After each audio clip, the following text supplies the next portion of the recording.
Sistema cardiovascular, aula de fisiologia cardiovascular.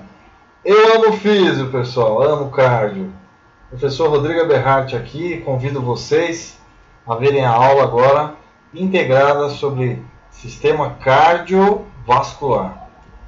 Bom, para que serve esse sistema? Esse sistema transporta nutrientes, água, sais minerais, vitaminas, proteínas, lipídios, hormônios, etc., para todo o corpo. São 100 mil quilômetros de artérias, veias, vênulas, arteríolas e capilares dentro do nosso corpo. A maior rede de transporte, incrível, 100 mil quilômetros. Vocês ouviram bem? 100 mil quilômetros. Professor, como é possível? São finíssimos. Nós temos então em torno de aproximadamente 100 mil quilômetros de artérias, arteríolas e vênulas fazendo o transporte de substâncias. O oxigênio é fundamental para os tecidos, assim como a glicose, a água e outros, né?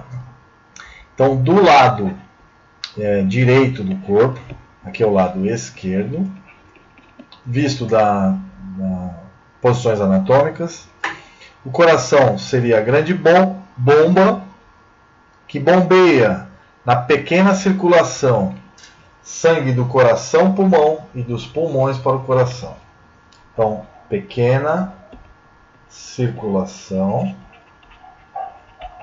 conhecida então, coração, pulmão, coração. Essa é a região. E a grande circulação, que é a circulação sistêmica. Grande circulação que ocorre do coração para todas as partes do corpo, para o coração novamente. Tá? Então, é importante que vocês gravem isso, beleza? Bom, as artérias, basicamente, elas são ricas em concentração de oxigênio e outras substâncias. As veias são ricas em CO2, tá? E seu sangue é levado ao coração para ser então filtrado nos pulmões, basicamente. Tem substâncias, hormônios, enfim, uma rica gama de substâncias. Então, a maior artéria do corpo é a aorta, a maior veia do corpo é a veia cava, superior e inferior. Tá? A aorta ela tem a ascendente e a descendente que vai para todo o corpo. A ascendente se transforma em artéria carótida e vai para o cérebro. Tá? E as outras para as partes baixas do corpo. É importante lembrar que as pressões sanguíneas na circulação sistêmica média em milímetros por mercúrio. Na aorta chega a 100 milímetros de mercúrio quase, e aí vai descendo artérias, arteríolas, capilares, vênulas, veias e veia cava. Então vai descendo, a pressão vai diminuindo, tá? Então na veia aorta chega a 93 milímetros de mercúrio, na aorta até poucos milímetros de mercúrio nas veias cavas. E aí você tem diferenças de pressão ligadas ao diâmetro dos vasos, comprimento, etc. Bom, aqui, para você ter uma ideia, o líquido flui somente se existe um gradiente de pressão positivo. A pressão mais alta, fluxo, pressão mais baixa. Então tem que ter diferença de pressão, variação de pressão para ocorrer o movimento, né? O líquido flui somente se existe um gradiente de pressão positivo. Sem gradiente de pressão, não há fluxo. Quando a variação de pressão é zero, não ocorre fluxo sanguíneo. Beleza? Agora, o fluxo depende da variação de pressão. Então, se a pressão maior, mais alta, é 40 milímetros de mercúrio, e a pressão mais baixa é 15, 40 menos 15, 25. É a variação de pressão. Tá? Então, você calcula isso de uma forma bem simples. Continuando aqui, o raio, aqui é o raio igual a 1, e aqui o raio igual a 2. Veja a vazão maior aqui, a vazão aqui é menor. Tá? Então, o raio de um tubo diminui e a resistência ao fluxo aumenta. Então, tem uma regra, a resistência é igual a quarta, o raio a quarta, o fluxo é igual a 1 sobre a resistência, o inverso da resistência. O fluxo aqui, 1 centímetro quadrado, x, né? Com 12 centímetros cúbicos. Tá? Aqui uma área de 12 centímetros cúbicos e aqui uma área de 1 centímetro cúbico. Então a taxa do fluxo, 12 centímetros cúbicos por minuto.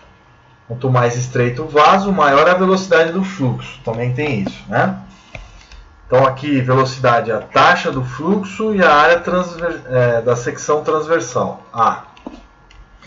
Ponto X vai ser 12 centímetros por minuto por 1 centímetro quadrado. Por centímetro quadrado. E aqui a velocidade, 12 centímetros cúbicos por 12 centímetros quadrados. Então aqui a velocidade é 12 centímetros por minuto e aqui é 1 centímetro por minuto. Beleza? Bom, aqui um resumo anatômico, tá? Da anatomia da cavidade torácica, do coração e das partes do sistema circulatório. Começando aqui pelo coração, ele fica na região central, ele é desviado mais para o lado esquerdo do peito. Então o ápice do coração está na base e a base do coração acima. Posições das válvulas atrioventriculares, diafragma embaixo, fica entre as costelas, também tem o timo que fica próximo, atrás. Então ele fica ao lado dos pulmões. Como o coração ele é vertido para o lado esquerdo, normalmente tem coração que é o contrário, né? É raro. Mas normalmente é para a esquerda. O pulmão esquerdo é menor, tá? Beleza? Então aqui é a região da cavidade torácica entre os pulmões. E aqui nós temos então o plano transverso, olhando de cima para baixo do corpo, um corte feito dessa forma, né? Aí você enxerga aqui os brônquios, o esôfago, as vértebras, região anterior, posterior, a aorta, passando perto das vértebras. Aqui a artéria pulmonar, a aorta, perdão, artéria pulmonar, o ventrículo direito, o externo, que é o osso aqui do peito, né? No meio do peito. O pericárdio, que envolve toda a massa gordurosa, que envolve fibrose, que envolve o coração. E aí as áreas sistêmicas, né? As principais artérias, as artérias estão do lado esquerdo do corpo, mas elas se ramificam dos dois lados, nas pernas dos dois lados, né? Também no tronco dos dois lados. A veia cava é do lado direito do corpo, tá? Mas existem as artérias que cruzam o corpo, né? De um lado ao outro. Bom, aqui é a estrutura do coração, próximo do diafragma. E aqui o pericárdio. Peri é em volta. Cardio, músculo cardíaco. Aqui nós temos a aorta, as suas ramificações. A artéria pulmonar, que vai levar o sangue do ventrículo direito para os pulmões. Veia cava superior, que traz o sangue da parte superior do corpo para o coração.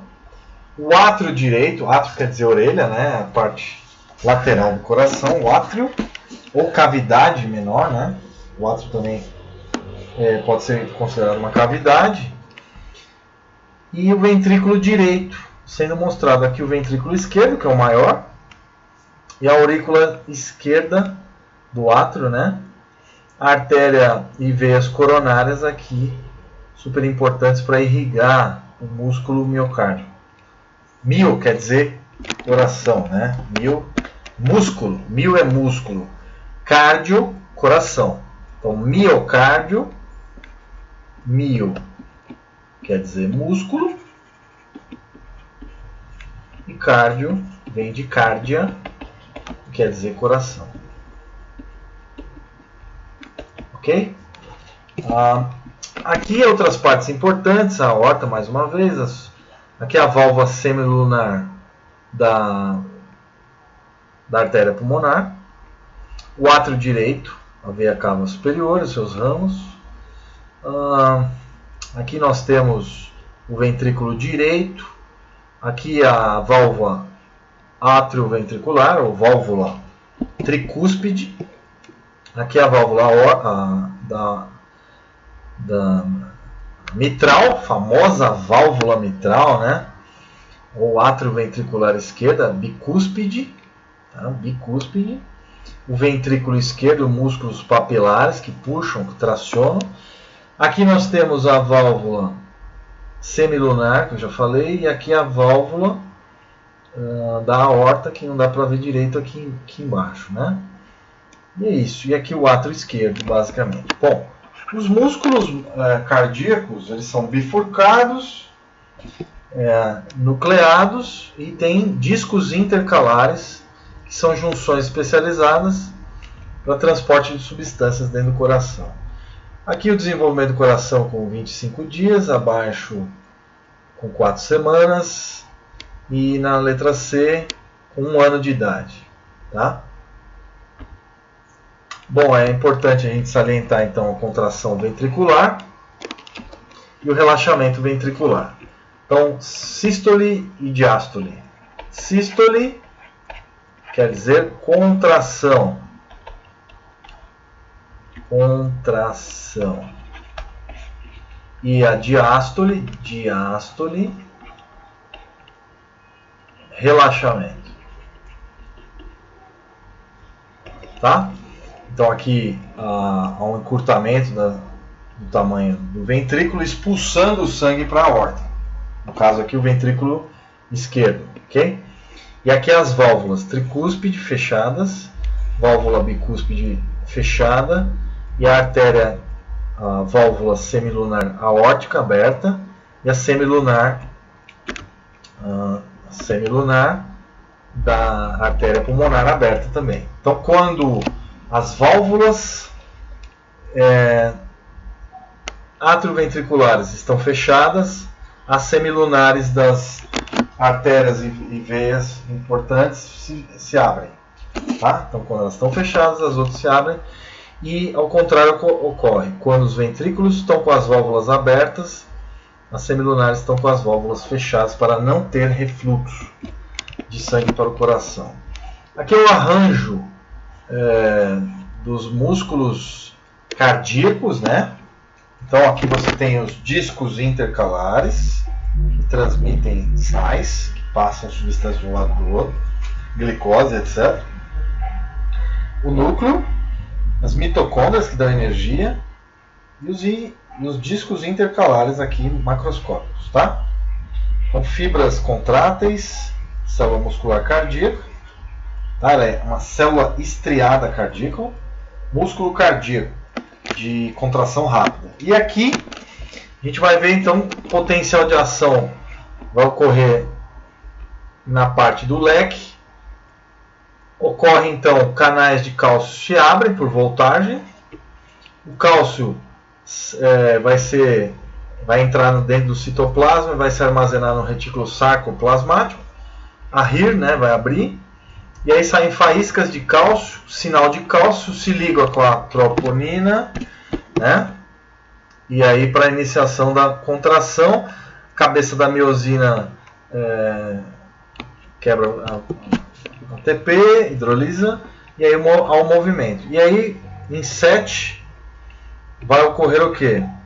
O relaxamento ocorre quando o cálcio se desliga da troponina, o cálcio é bombeado de volta, com gasto de energia.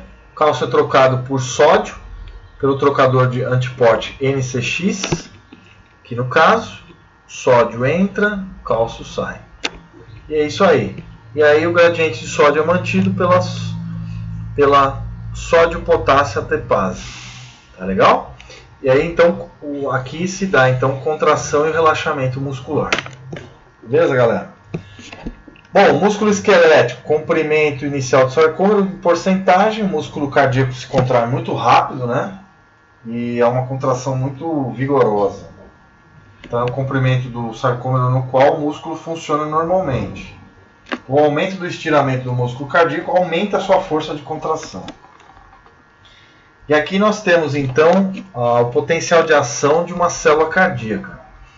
Em 0, o que a gente tem? Canais de sódio abertos, canais depois eles se abrem, tá? Canais de cálcio abertos em 2. A permeabilidade ao íon Px aqui cai. Canais de cálcio fechados e o potencial de repouso vai ocorrer por último. Tempo em milissegundos e o potencial de ação em milivolts. Tá? Aqui as tensões, concentração, contração muscular, pico e relaxamento muscular. Aqui o potencial de ação em células autoexcitáveis cardíacas. Vocês sabiam que as células cardíacas têm autoexcitação. Então, passou do limiar de disparo, ocorre então a contração cardíaca autônoma. Você não pensa para o seu coração bater, né? Estimulação simpática, adrenalina, estimulação parasimpática, noradrenalina, diminuindo as contrações do coração. E aqui a adrenalina aumenta a frequência cardíaca. A acetilcolina diminui. Tá? Aqui lembrando, a corrente elétrica começa nas células do nó sinoatrial. Essa corrente ela se difunde pelas células do coração, passam pelos discos intercalares, tá? E aí disparam potenciais de ação, condução elétrica do coração. Bom, então o nó sinoatrial despolariza e aí vai correndo então pelo nó atrioventricular depois. Então, primeiro, a atividade elétrica vai rapidamente para o nó atrioventricular pelas vias internodais. A despolarização se espalha mais lentamente através do átrio. A condução atrasa através do nó atrioventricular, que é essa parte aqui, ó. Nó AV, atrioventricular. Aí a despolarização move-se rapidamente pelo sistema de condução ventricular para o ápice do coração. E aí ele se difunde, tá, pelas células, pelos ventrículos direito e esquerdo. Tá? As ondas de despolarização se espalham para cima a partir do ápice. E aqui a anatomia, sistema de condução, nó sinoatrial, as vias internodais, nó atrioventricular, fascículo atrioventricular, direito e esquerdo, ramo do fascículo, né? Subendocárdicos, fibras de Purkinje. Aqui você tem as fibras de Purkinje. Tá legal? E aí a disseminação dos potenciais de ação, os estímulos do coração. Isso é muito legal, né? Triângulo de Einthoven. Os eletrodos do eletrocardiograma colocados em ambos os braços e na perna esquerda. Formam um triângulo, né? Cada par de eletrodos constitui uma derivação 1. Por exemplo, o eletrodo negativo colocado no braço direito, ó, e o eletrodo positivo no braço esquerdo. E aí tem então a medida do ECG. Legal? Triângulo de Einthoven. Importante. E aqui, meus queridos, o eletrocardiograma é dividido em ondas P, Q e R, P, Q, R, S e T. Segmentos entre as ondas, segmento PR e ST, por exemplo, intervalos consistem em uma combinação de ondas e segmentos. Tá? Este traçado do ECG foi registrado na derivação. Então vamos dar uma olhada aqui em resumo, como que é a contração muscular. É bem simples. Dá trabalho, mas é simples. Bom, a onda P despolariza a despolarização atrial, foi o que a gente mostrou. Ao segmento PQ, que é esse aqui, ó, o legal é que vai mostrando o gráfico, ó. P vai começando, condução através do nó atrioventricular do fascículo atrioventricular, contração dos átrios. Aqui, ó, desenho, não tem erro. Aí começa a onda Q, tá? A onda Q que vai começando o quê? A despolarizar os ventrículos. Olha lá, parede dos ventrículos. Então a onda R, tá bom? E aí, ó, onda S também ainda continuando a despolarização. Então contração dos ventrículos, tá? Despolarização da parede dos ventrículos aqui na onda S. E aí contração dos ventrículos. E aí a onda T de repolarização ventricular. Onda T, repolarização ventricular. Tá certo? E aí no final você tem a onda P, átrio, aqui ventrículo e repolarização ventricular. Aqui ainda tem a repolarização do átrio. E aí depois ao ciclo, evento elétrico do ciclo cardíaco. Tá legal? Que é o ECG, né?